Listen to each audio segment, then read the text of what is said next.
दुखिया सब संसार। क्या ज़िंदगी में दुख का होना लाजमी है? क्या ज़िंदगी दुख ही का नाम है? इस कायनात में, इंसानों की कायनात में कोई भी तो नहीं जिसकी आंखों में आंसू ना हो। आज का इंसान बहुत दुखी है, वो अंदर से टूट रहा है। उसका ज़ाहिर बेखराश भी हो तो भी उसका बातिन काश काश होता है।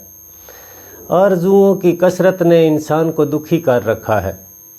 कसरत हमेशा दुखी होती है। एक ख्वाहिश पूरी हो तो दूसरी पूरी नहीं होती।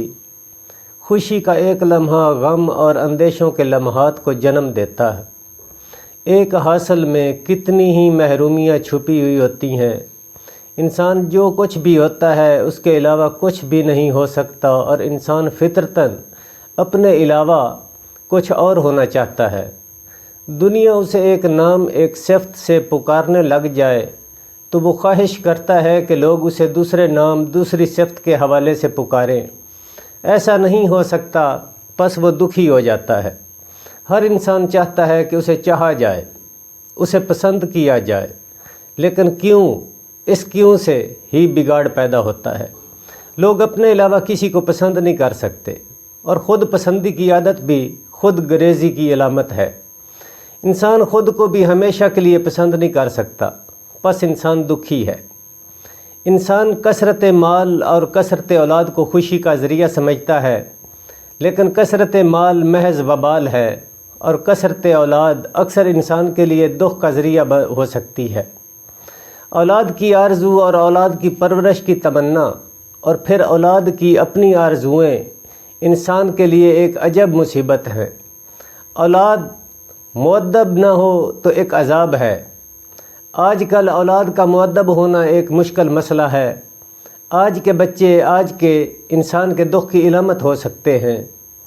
एक आदमी को देखा गया, वो किसी खानका पर जाकर ज़ोर ज़ोर से दुआ मांग रहा था कि ऐ अल्लाह, तूने मेरी वो दुआ जो 16 साल पहले मंजूर की थी, अब उसे नामंजूर फरमा दे। ऐ साहब आस्ताना बुज़ुर्ग, तू भी आमीन कहे। लोगों ने कहा, तू क्या कह रहा है? उसने कहा, मैं मंजूर शुदा दुआ की नामंजूरी चाहता हूँ। लोगों ने तफसील पूछी तो उसने कहा, आज से 16 साल पहले मैं इसी आस्ताने पर हाज़िर हुआ था। मैंने अल्लाह के आगे दुआ की थी कि इलाही मुझे बेटा अता फरमा। अल्लाह की मेहरबानी और इस बुज़ुर्ग के वसीले से मुझे बेटा मिला। आज वो जवान है, और मैं क्या बताऊं कि इस बेटे ने मुझे कितना तंग कर रखा है। मुख्तसर ये कि मैं दुआ करता हूं कि मेरी कदीम शुदा दुआ को नामंजूर फरमा ले मेरे अल्लाह। इंसान कभी राज़ी नहीं हो सकता। वो हमेशा खुशी तलाश करता है, और उसे किसी न किसी तरह गम से दो चार होना पड़ता है। वो हमेशा ज़िंदा रहना चाहता है, लेकिन मजबूरी ये है कि वो हमेशा ज़िंदा नहीं रह सकता। ज़िंदगी के मुकद्दर में मौत लिखी जा चुकी है, और इसी हकीकत का इंकिशाफ ही इंसान के कुर्ब की इब्तदा है। उसका हासिल ला हासिल होकर रह जाता है, उसकी कुव्वत कमज़ोर बन जाती है, उसका तवन्ना और लागर नातवा हो जाता है, उसकी बिनाई के चिराग मदम हो जाते हैं, उसकी फ़िक्र मसदूद हो जाती है। उसे महसूस होने लगता है कि उसके आगे दीवार है, उसके पीछे दीवार है, वो जकड़ के रख दिया गया है। वो भागना चाहता है, लेकिन रास्ता उसे रास्ता नहीं देता। वो अपने घर में कुछ अरसे के बाद ख़ुद को मेहमान सा महसूस करता है। वो अपनों के हमरा चलता है, और चलते चलते उसे महसूस होता है कि वो बेगानों के साथ चल रहा है। साथी बिछड़ जाते हैं और अजनबी हमरा हो जाते हैं। यूँ वो भीड़ में तन्हा हो जाता है। उसे करब और दुख से बचना मुश्किल नज़र आता है। वो अपने आप से निकल जाना चाहता है। अपने वजूद में रहना उसे नामुमकिन नज़र आता है, और वजूद से निकलना भी इतना ही नामुमकिन होता है जितना दुख के सिवा क्या है। वो बेनाम दुख पर रोता है, और रोने से दुख ख़त्म नहीं होता। एक आदमी अपने किसी अजीज़ की मौत पर रो रहा था। लोगों ने कहा, सब्र करो, अब रोने से क्या हो सकता है।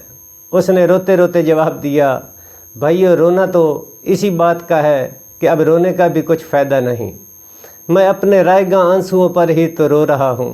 कुर्ब ही कुर्ब है, दुख ही दुख है, और मैं हूँ। हम इस दुनिया से कुछ लेकर भाग जाना चाहते हैं, लेकिन इस दुनिया से कुछ लेकर जा नहीं सकते। بس یہاں سے اٹھا کر وہاں رکھ سکتے ہیں۔ ہم سب کلی ہیں، سامان اٹھاتے پھرتے ہیں، خیال کا سامان، احساس کا سامان، مال و دولت، وجود، اشیاء اٹھائے اٹھائے پھرتے ہیں۔ کب تک؟ کلی کا سامان کسی اور کا سامان ہوتا ہے، کلی کے نصیب میں صرف وزن ہے، وزن اور صرف وزن، اور یہ وزن قرب ہے۔ اس دنیا میں کچھ بھی کسی کی ملکیت نہیں۔ ہمارے دفتر ہی نہیں، ہمارے متحدوں کے بھی ہیں۔ ہماری بادشاہت نہیں۔ یہ ملک ہماری رعایا کا بھی ہے، کوئی کسی کا مالک نہیں۔ یہاں جو کچھ ہے یہیں رہے گا، اور اسے اپنا کہنے والا یہاں نہ ہوگا۔ بڑے کربناک مرحلے ہیں اس حیات چند روزہ میں۔ ہم صرف اپنی ملکیت کی ملکیت ہیں، ہمارے بچے ہمارے مالک ہیں، ہمارا مرتبہ ہمارا بوجھ ہے، ہماری رعایا ہماری عاقبت۔ بلکہ عبرت ہے، ہمارے متحد ہماری آزمائش ہیں، ہمارے سامنے ہمارے خلاف گواہیاں چل رہی ہیں۔ ہم بڑے روگ میں ہیں، ہمارا ہونا ہمارا نہ ہونے تک ہے، ہماری ہستی نیستی ہے،